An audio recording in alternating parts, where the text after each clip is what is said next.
네, 오래 기다리셨죠? 오늘의 주제는 바로 황호시입니다.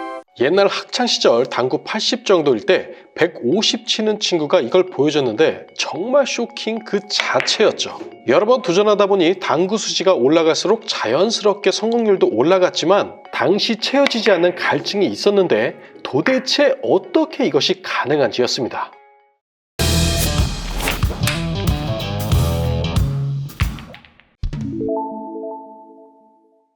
기본적인 배치는 이런 배치부터 시작하는 것이 좋습니다.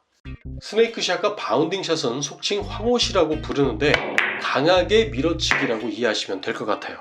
둘 다 황호시라고 표현은 하는데 그 내용이 조금 다릅니다. 아무튼 명칭에서 알 수 있듯이 당점은 상단 당점을 사용하고 상황에 따라 좌측이나 우측에 회전을 첨가해줍니다. 많은 분들이 궁금해하시는 게 도대체 회전은 어디에 넣어야 하는가인데요. 이것을 간단하게 구분하는 방법은 일적구와 충돌하는 시점에서 수구를 바라봤을 때 쿠션 방향으로 회전을 넣으시면 됩니다. 즉 지금은 왼쪽 방향의 회전인 11시 방향 3팁이 되는 거죠. 정회전을 넣게 되면 일적구와 같은 선상에 있는 이적구는 득점하기 힘들어요. 이적구가 코너에서 조금 내려와 있다면 12시 방향 3팁도 가능하지만 보통은 방금 말씀드린 방법으로 회전 방향을 정하시면 되겠습니다.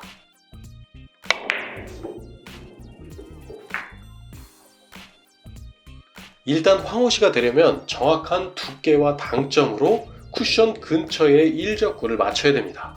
일반적으로 절반 두께 이상으로 일적구를 맞춰야 되고 절반 두께보다 얇으면 수구가 쿠션으로 올라가지 않아요. 여기서 잠깐 수구가 쿠션으로 올라가는 이유를 좀 설명드리겠습니다. 수구를 상단 당점으로 출발시키면 두 가지 힘이 생기는데 하나는 앞으로 가고자 하는 힘, 전진력이고 또 하나는 타점 방향으로 회전하는 힘, 회전력이에요. 처음에는 전진력이 회전력보다 크지만 수구가 일적구나 쿠션을 거치면서 마치 병아리가 알에서 깨어나듯 전진력은 소멸되고 회전력이 나타나게 됩니다. 그리고 이 회전력이 나타나면 테이블과의 마찰에 의해 회전 방향인 쿠션을 향해 수구가 진행하게 되는 것입니다. 느린 화면으로 보시면 대략 이런 모습이에요. 그리고 수구가 쿠션에 여러 번 부딪히는 것을 본 적이 있죠? 이것은 수구가 평범한 각도로 반사되면 이런 식으로 쿠션에 한두 번 부딪히는데 넓은 각도로 반사되면서 강력한 상단 회전을 동반하면 쿠션에 여러 번 부딪히게 됩니다. 자, 이제 황호시가 왜 이런 퍼포먼스를 보여주는지 납득이 좀 되시죠?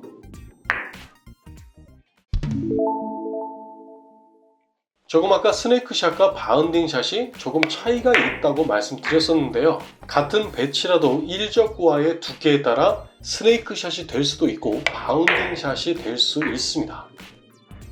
스네이크샷은 수구와 일적구가 키스에 의한 분리각으로 내려올 때 상단 당점에 의해 마치 뱀같이 빠른 움직임을 보여주는데 보통 일적구가 쿠션에 붙어 있을 때 발생합니다. 바운딩샷은 키스에 의한 분리각이 아니라 수구가 쿠션에 의한 분리각으로 내려올 때 상단 당점에 의해 다시 쿠션으로 올라가는 것을 얘기합니다. 그럼 잠깐 일적구 위치에 따른 기본 황호시 배치를 보시면서 스네이크샷과 바운딩샷을 구분해 보도록 할게요.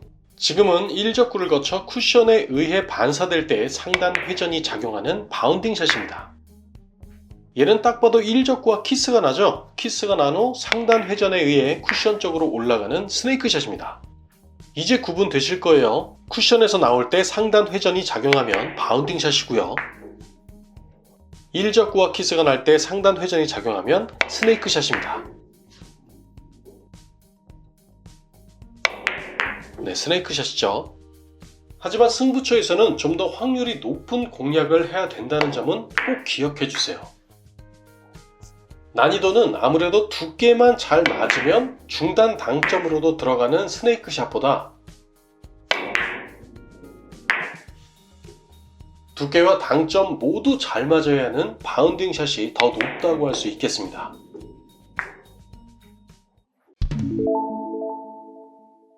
보통 이런 기본 배치에서는 절반 두께보다 살짝 두꺼운 두께를 사용하면 되는데 절반 두께 이하로 1적구를 맞추게 되면 아까 말씀드렸다시피 수구의 전진력이 줄어들지 않아서 회전력이 등장하지 못해요. 그럼 당연히 수구가 쿠션 쪽으로 올라가지 않겠죠.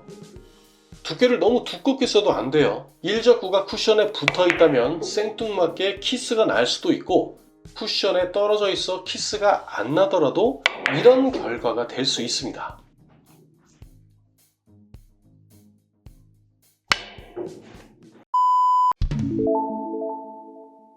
기본 배치에서는 절반 두께보다 살짝 두꺼운 두께를 사용하고, 당점은 수구가 진행할 반대 방향의 회전을 넣으시면 됩니다. 물론 더 쉽고 더 확률이 높은 공략을 하는 것이 원칙이지만 경기 중에 이런 배치가 뜨면 이건 못 참죠.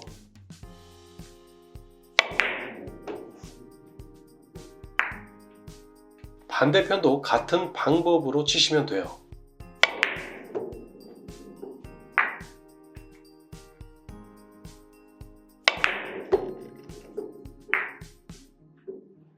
빗각에서는 당연히 두께가 달라지겠죠. 보통 기울기 2가 황호시가 가능한 맥시멈 기울기인데 절반 두께로 1적구를 맞춰주시면 되겠습니다. 두께가 절반 두께보다 두꺼우면 무조건 키스가 나니까 이 점 꼭 주의해 주시기 바랍니다.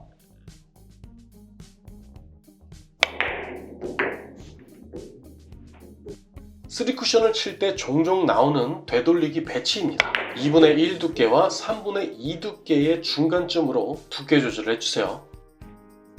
이런 형태의 빗각 배치에서는 2적구 위치에 따라 좌측이나 우측 회전을 넣어 1적구를 정면 두께로 공략합니다.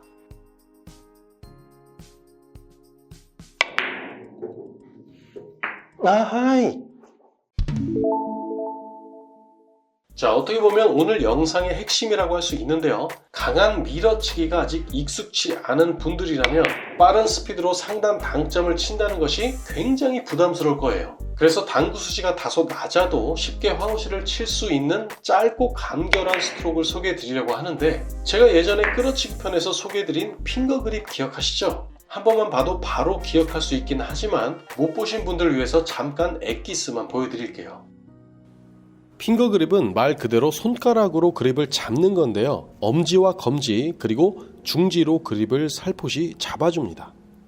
그리고 새끼손가락은 우아하게 세워서 스트로크를 하시면 되는데, 지금처럼 뻣뻣하게 스트로크를 하는 것이 아니라 탄력 있게 스프링처럼 리듬을 살려서 스트로크를 하면 됩니다.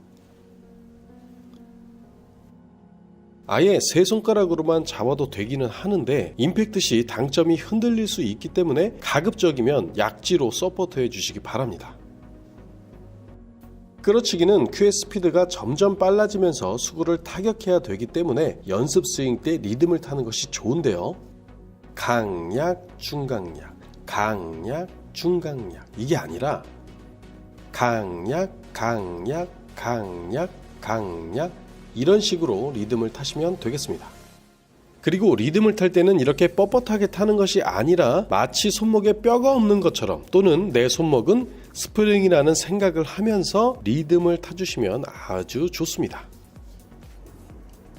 강약, 강약, 강약, 강약, 쏴!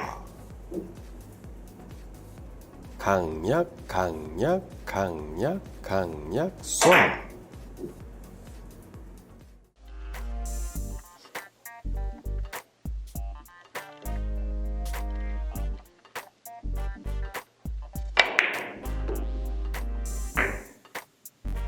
기분 탓인지는 몰라도 기본 배치에서는 오히려 처음의 스트로크보다 더 잘 맞는 것 같았는데요.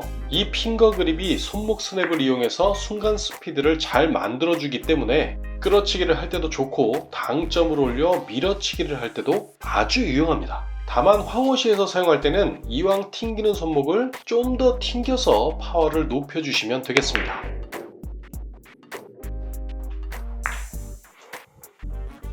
좀 더 난이도 있는 배치를 도전해 볼게요. 대박!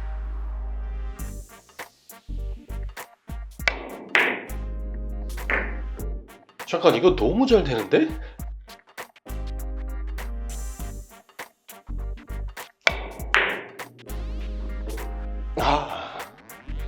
무엇보다 핵심은 두 손가락이나 세 손가락으로 그립을 가볍게 치고 리듬을 타면서 샷을 하는 겁니다. 연습을 꾸준히 하시다 보면 좀 더 강하게 손목을 튕길 수 있을 거예요. 네, 오늘 준비한 영상은 여기까지고요. 궁금하신 점 댓글로 남겨주시고 저는 다음 시간에 또 찾아뵙도록 하겠습니다. 감사합니다. 득공!